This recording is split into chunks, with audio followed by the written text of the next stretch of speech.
Mesdames, Messieurs, bonsoir. Très heureux de vous retrouver à cette session de l'information, ce vrai info soir de ce lundi 19 janvier 2026.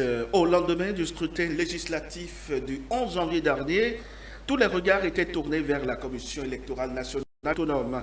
C'est dans une atmosphère solennelle que le président Saka Lafia a pris la parole ce samedi pour annoncer les résultats, saluer le civisme des électeurs et remercier l'ensemble des acteurs impliqués dans l'organisation du scrutin. Un discours attendu, porteur à la fois de chiffres, de messages d'apaisement et d'appel à la responsabilité politique. Saka Lafia.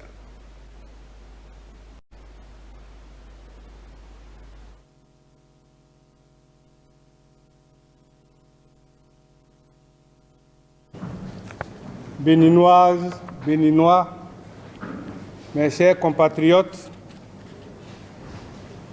au nom de la Commission électorale nationale autonome, Sénat, je tiens à vous exprimer ma profonde gratitude pour la maturité exemplaire dont vous avez fait preuve.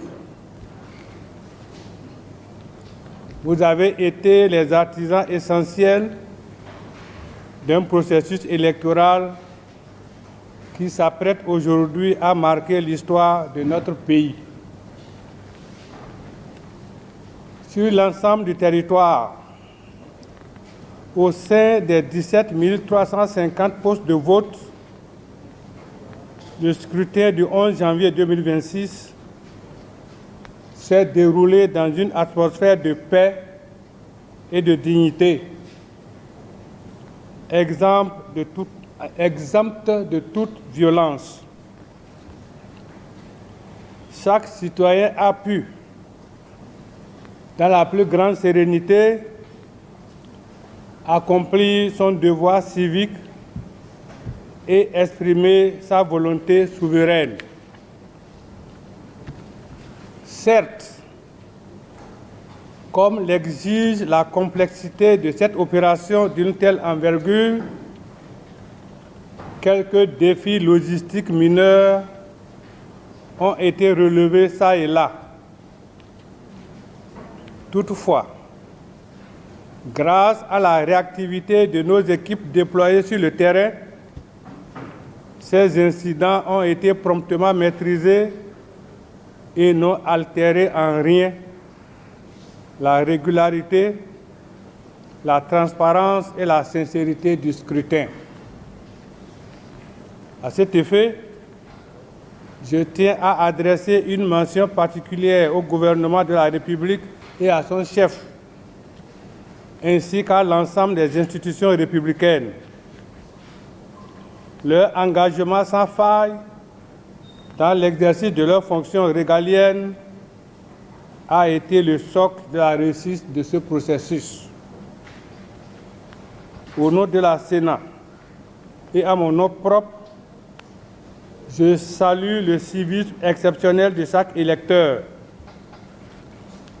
Votre sens de la responsabilité est le plus bel hommage rendu à notre démocratie.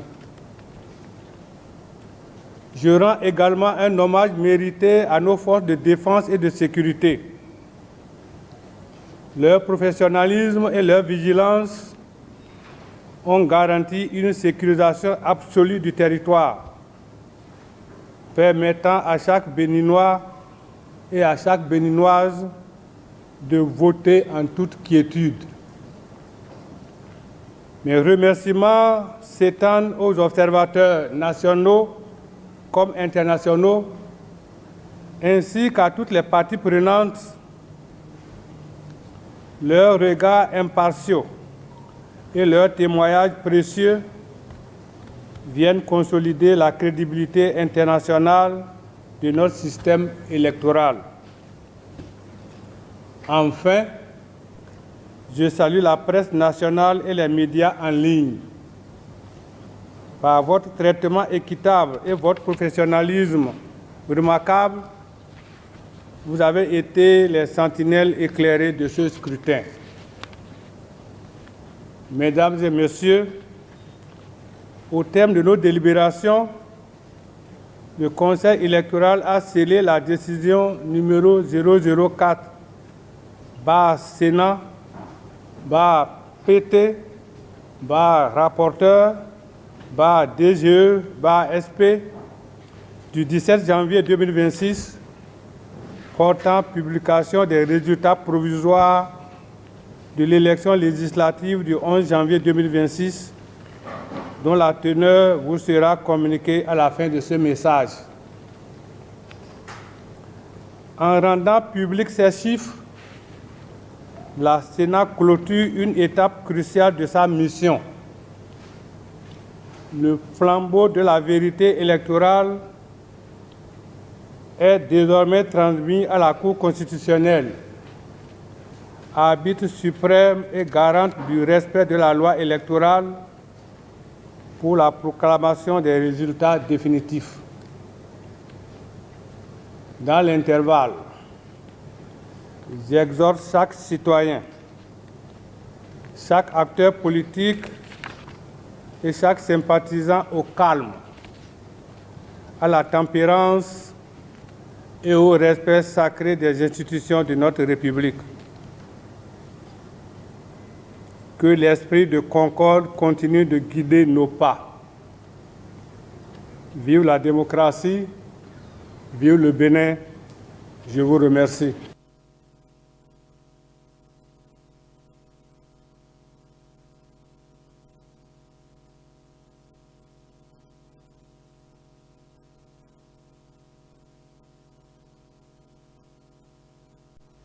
À l'instant, le président de la Sénat, Saka Lafia, et justement, les législatives du 11 janvier continuent d'alimenter l'actualité politique. Après la proclamation des résultats provisoires, la Sénat a rendu public les statistiques globales du scrutin, suffrages exprimés, bulletins nuls, répartition des voix, des chiffres qui permettent de mieux lire la dynamique électorale et d'apprécier le niveau de mobilisation des électeurs. Suivi à présent le président de la Sénat, Saka Lafia. Avoir conclu et déposé avant le scrutin un accord de coalition parlementaire en amont du scrutin à la Sénat. Troisièmement, enfin, obligation pour la coalition parlementaire d'obtenir au moins 20% des suffrages valablement exprimés dans chacune des 24 circonscriptions électorales législatives. Ainsi, donc en tenant compte de ces conditions citées plus haut, ainsi, les partis politiques suivant un accord de coalition parlementaire ont obtenu lors du scrutin du 11 janvier dernier les résultats ci-après. Premièrement, BR, 1 022 462 voix. Cela fait 36,64%. FCBE, 135 525, ce qui fait 4,86%. Moelle Bénin, 33 837, ce qui fait 1,21%. Et UP Le Renouveau, 1 148 118, ce qui fait 41,15%. Comment analysons-nous ces scores? L'examen des suffrages valablement exprimés révèle les résultats ci-après. Le parti FCBE a réuni un score de 4,86%. Et ce score est inférieur au seuil de 10%.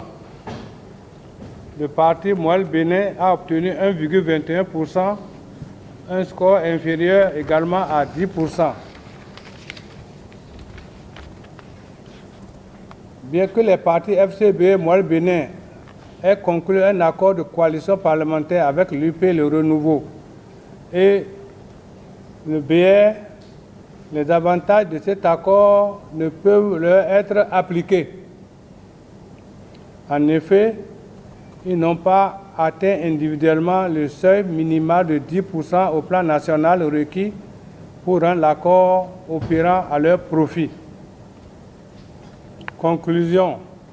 Seuls les partis Bloc républicain et Union progressiste le renouveau sont déclarés éligibles à l'attribution des sièges, étant donné que le parti, les démocrates, n'appartient à aucune coalition parlementaire et n'ayant pas obtenu 20% dans chacune des circonscriptions, il est forclos.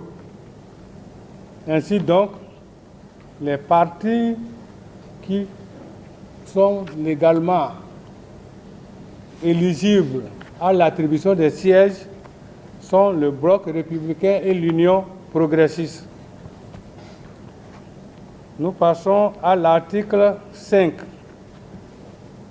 pour aborder la méthodologie d'attribution des sièges. Conformément au code électoral et au principe de la représentation proportionnelle, la répartition des sièges entre les deux listes éligibles s'effectue suivant deux étapes ci-dessous. La première, c'est l'application du système de quotient électoral. La deuxième, c'est la répartition selon la règle de la plus forte moyenne. Ce qui nous a amené à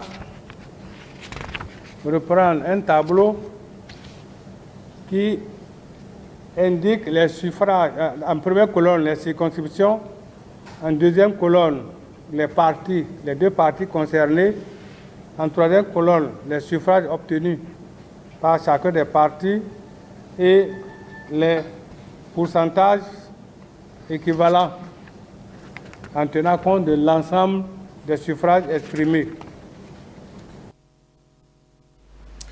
Mesdames, Messieurs, ainsi se referme ce vrai faux soir de ce lundi 19 janvier 2026. Merci pour votre attention.